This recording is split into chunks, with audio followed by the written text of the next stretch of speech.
السلام عليكم ورحمة الله. اليوم إن شاء الله بنفرز المنتو. بنحتاج طحين منخول نص كيلو، عندي كوب من الماء. طبعا راح أحتاج 3/4 فقط، والربع راح يمكن أستغني عنه. الحين نبدأ بالعجينة. هذا منخول وملح فقط بدون خميرة.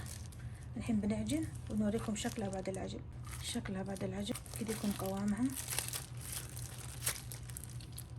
نوعا ما صلبة متماسكة، ولازم ترتاح.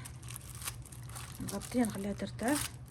إذا بالعجانة ممكن تعجنينها ربع ساعة ل20 دقيقة. إذا بيدك ممكن نص ساعة بس ترتاحين.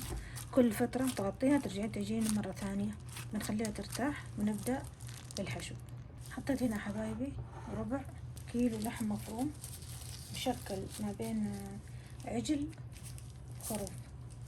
ننزل عليه الطماطم والبصل،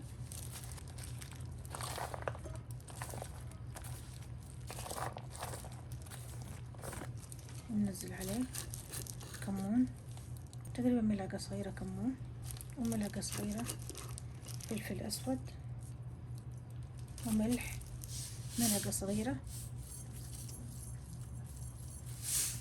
نعجنهم أو نخلطهم بمعنى أصح.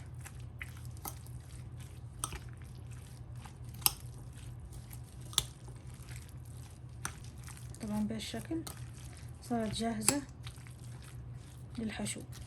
نسوي المنتو بهالشكل بعد ما فردناه. نطبق الجهات على بعضها. طبعا القفازات هذه ما تساعدني أبدا، ولكن بحاول أوصل لكم الفكرة.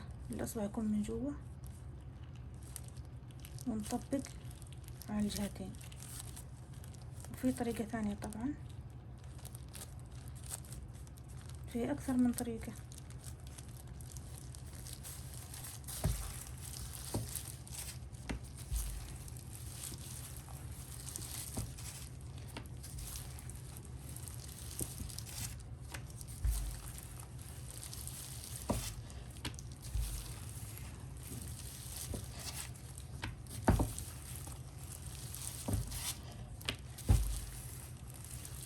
الحين جاهز الحشو وسمكتها خفيفة جدا.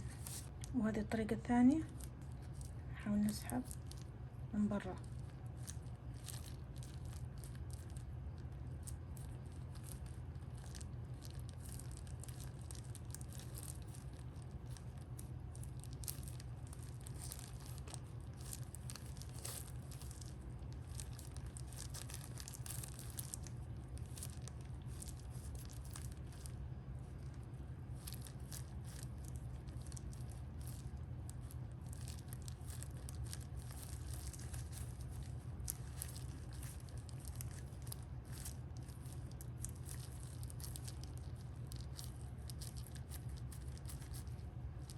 وهذا الشكل الثالث اللي ما يعرف يقفلها.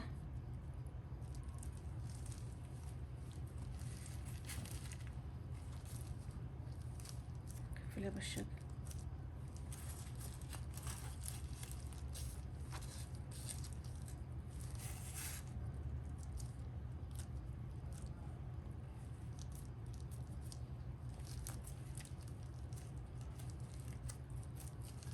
نسحب هذا على هنا، نقفلهم.